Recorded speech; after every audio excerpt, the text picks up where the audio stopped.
The scene in San Francisco has never been filled with so much uncertainty as it is now. After a season of ups and downs, the team once considered a dynasty in modern basketball has found itself facing a mirror, forced to confront what it has become. An aging roster, lacking in strategic areas, and needing to go through the play-in just to keep playoff hopes alive. Even with targeted moves during the last championship, the truth is that the Californian team failed to achieve its real objective, to truly contend for the title.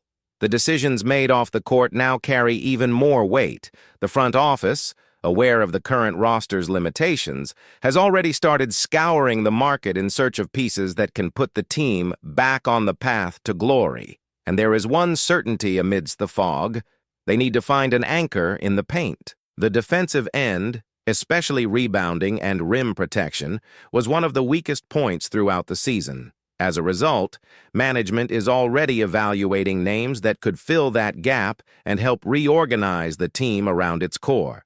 Names like Nikola Vucevic, Miles Turner, and Clint Capella have started to circulate behind the scenes as potential reinforcements. Capella, for instance, recently ended his stint with the Atlanta team, making him one of the most sought-after names in free agency. However, there's a significant hurdle: the high salary he was receiving, around $22 million annually. That figure is above the current maneuvering room for the San Francisco franchise, which would force the player to accept a considerable pay cut if he wanted to wear a new jersey. In Turner's case, the situation is even more complicated. After a solid playoff run with Indiana, the center saw his market value skyrocket. His ability to protect the rim, shoot from mid-range, and defend multiple positions has made him a dream acquisition for several contenders. The price? Probably higher than the franchise is willing or able to pay. But the possibilities don't end there. Other names emerge as trade options: Jakob Poeltl, Daniel Gafford, John Collins, Jusuf Nurkic, Isaiah Stewart, and the aforementioned Vucevic are on the radar, all with salaries within a range considered viable, around $20 million, which would allow them to be included in packages involving current roster players. And this is where strategy comes in. The team doesn't intend to give up its main cornerstones. The contracts of Stephen Curry, Jimmy Butler, and Draymond Green run through the 2026-27 season. This means the window to win another title with this core is closing fast. With Curry already at 37 years old, there's a sense of urgency, as if each season is the last real chance before the inevitable decline. Thus, the only way forward is by moving secondary pieces. Players like Moses Moody and Buddy Hield together account for about $20 million in salary for next season. This automatically makes them valuable trade assets. The combination of the two could, in theory, bring in a high-level center without further compromising the payroll. However, perhaps the most powerful piece on this chessboard is Jonathan Kuminga. Young, athletic, and with still untapped potential, the forward is seen by many as an intriguing asset. Nonetheless, behind the scenes suggest that his relationship with the coach is not the best. Add to that the fact that Kuminga will be a restricted free agent, which makes any negotiation more complex.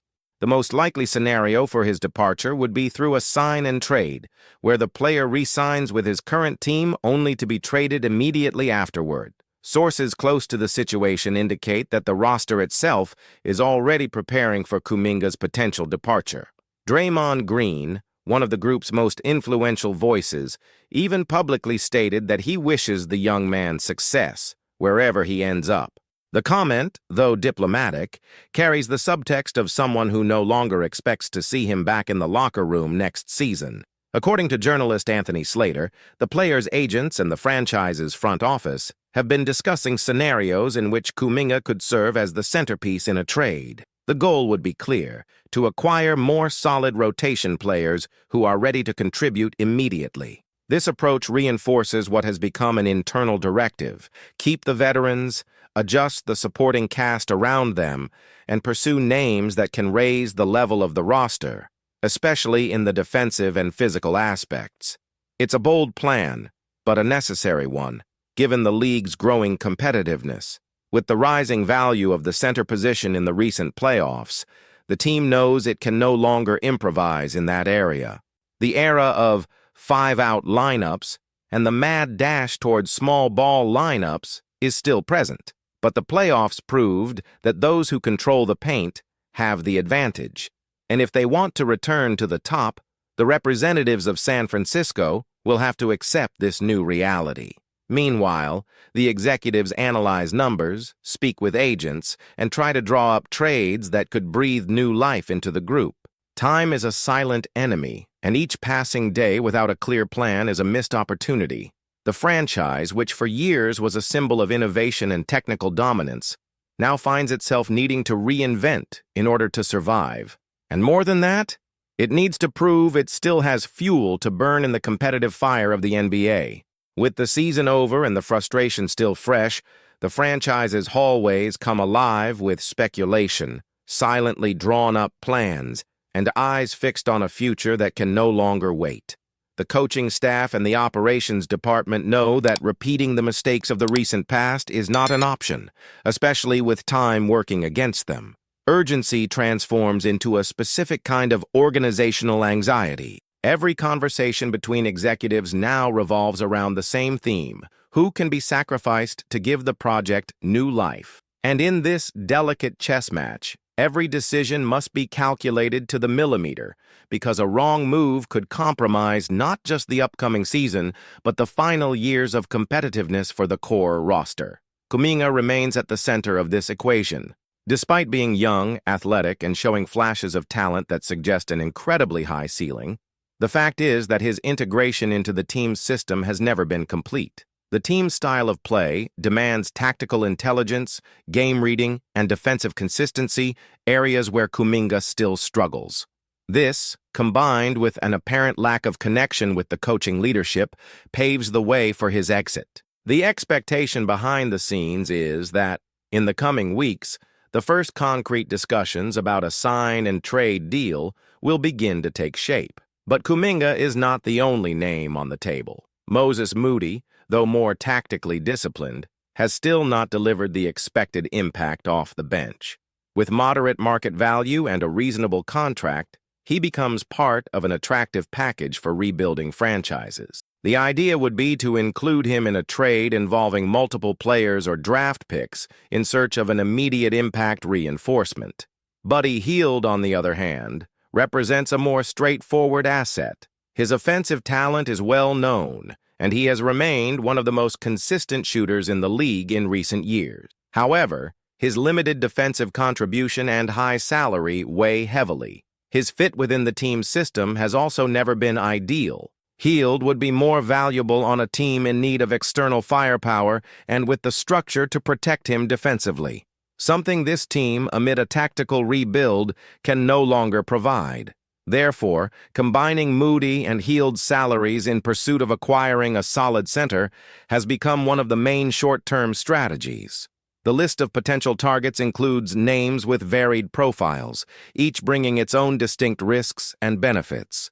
Jakob Poeltl, for example, offers a stable presence in the paint, defensive intelligence, and the ability to set effective screens. Still, his offensive limitations and restricted mobility in long coverages could be an issue in games against faster teams. Daniel Gafford emerges as an exciting option. Young, explosive, and with good defensive positioning instincts, he has already shown the potential to thrive in a competitive environment. His value is on the rise, especially after strong playoff performances. If he can be acquired in a package involving Hield and another young player, he could become a pillar for the coming years. Other names like Jusuf Nurkic carry an injury history that raises concerns. Still, his talent is undeniable. If healthy, he's a center who can physically dominate many opponents. However, his heavier style doesn't mesh perfectly with the fast-paced rhythm the team is looking to restore. Isaiah Stewart appears as an alternative name. Physical, young, and eager to defend, he is still developing his offensive game, but is moldable. His arrival would depend on a smart trade, possibly involving future picks or the participation of a third team to balance contracts. These moves are part of a larger puzzle. The coaching staff wants to maintain the team's backbone, but knows that this will only matter if the complementary pieces are efficient. The style of play, based on constant movement, passing, and collective reading, requires more than individual talent. It needs harmony, synchronicity, and that only happens when the roster is built with that end in mind. The front office's challenge is reconciling all this with a salary cap that is already near its limit. Room for maneuvering is tight, and each new contract signed must be considered not only for its immediate impact, but with projections that take the longevity of the project into account. This is not just about fighting for regular season wins. The stated goal is to compete at a high level in the playoffs again, and for that, a competent rotation is not enough. They need players who know how to perform under pressure, who won't flinch when the ball gets heavy, when the score tightens. The search for a reliable center has become an internal obsession. Coaches are already planning practices, schemes, and plays that depend on having a solid defender in the paint. The offense can flow smoothly, but the defense needs to be anchored by someone who can protect the rim, contest shots, and physically intimidate opponents. At the same time, there's also the emotional factor. The franchise spent years at the center of attention, respected, feared, imitated. The recent decline has caused an internal shakeup, not just in results but in the group's morale. The veterans still have competitive fire, but they need to feel they're not alone, that the front office is willing to give them the tools necessary for one last major push toward the top. There are 2 years left before the main contracts expire. That means the team essentially has 2 full seasons to try for one more title before the clock runs out on the current era. There's no room for long-term projects or risky bets. It's now or never. What we see today behind the scenes is a franchise in motion, operating with silent urgency. Meetings are piling up, phone calls are increasing, agents are speaking in secrecy. The list of targets changes with every new rumor, but the mission remains the same: rebalance the roster, protect its identity, and give a fitting final chapter to a generation that changed the game. The pressure to rebuild the team doesn't come only from the outside. It is born inside the locker room, where every glance from the veterans reveals the weight of responsibility. They're not just players on expiring contracts. They are legends aware that their legacy is being threatened by the passage of time and the limitations of the present. Steven, an unquestioned leader on and off the court, no longer speaks of rebuilding. He thinks about legacy. Each season, each game, each play carries a quiet urgency from someone who knows that the time to make history is running out. His commitment remains the same, but his gaze is no longer that of a young man seeking recognition. It's that of a veteran fighting to preserve what he has built. Beside him, another warrior feels the same. Draymond, always vocal, always intense, seems more reflective than ever. He has been through the highs, the falls, the criticisms. Now all he wants is to fight once more with dignity, as long as he's given the tools to do so.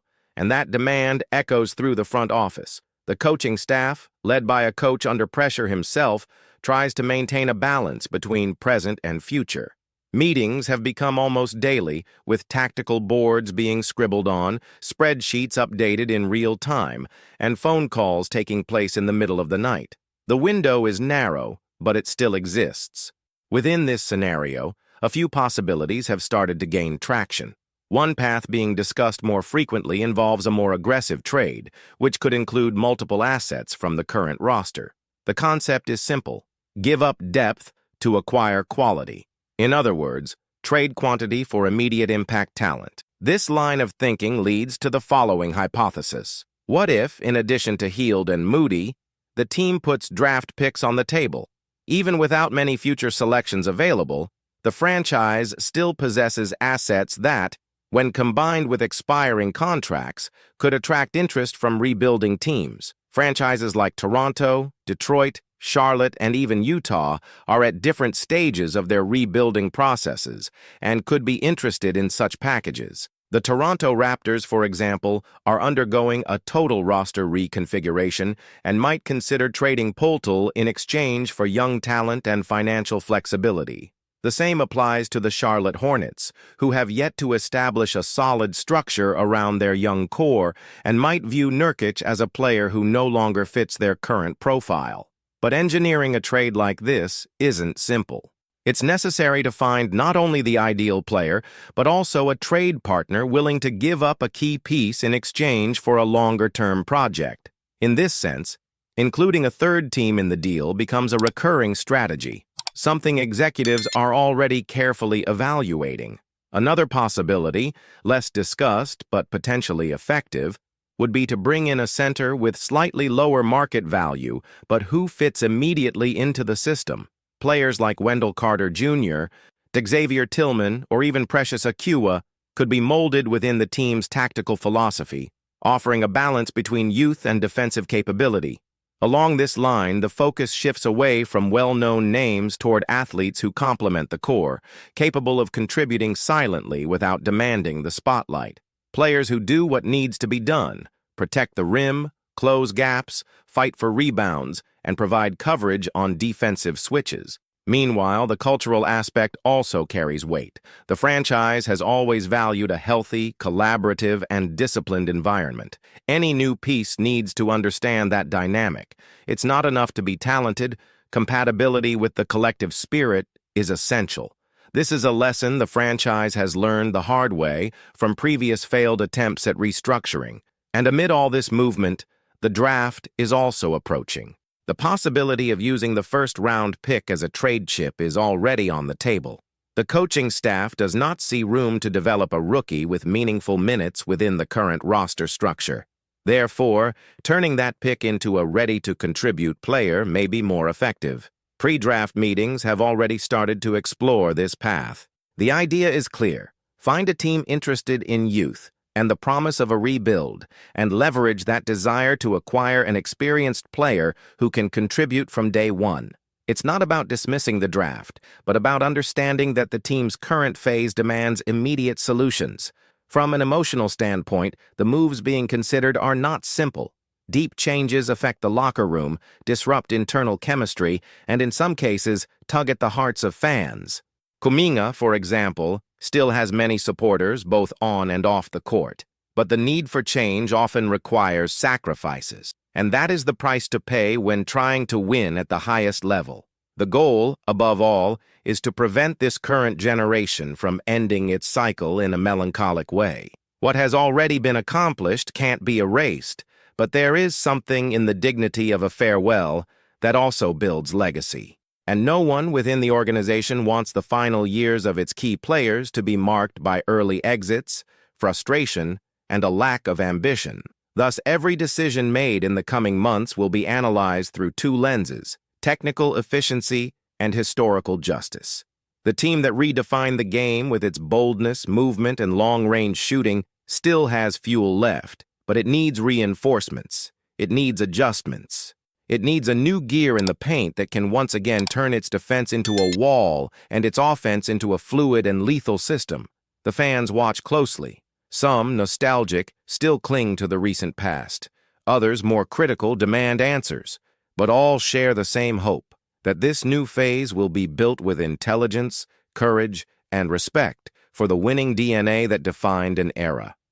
The NBA landscape is heating up with rumors that promise to shake not just the upcoming season, but the global outlook of the league. Among these movements, one in particular has been drawing the attention of fans, analysts, and basketball enthusiasts around the world. The Golden State Warriors are quietly working to make the signing of a name that could become a game-changer for the franchise a reality. That name is the young Filipino center Sotto, whose potential arrival in San Francisco is being met with anticipation and excitement, not just for technical reasons, but for everything he represents off the court. The mere possibility of seeing Sotto wearing a Warriors jersey is already stirring social media and sports portals. The franchise's interest is no coincidence. Kai's impressive height, his technical attributes, and especially his journey so far, make this pursuit a strategic move with multiple layers of significance. If it comes to fruition, this acquisition will be much more than a reinforcement in the paint. It will be a symbol of cultural connection and representation, particularly for the millions of basketball-loving Filipinos, both in their homeland and across the diaspora.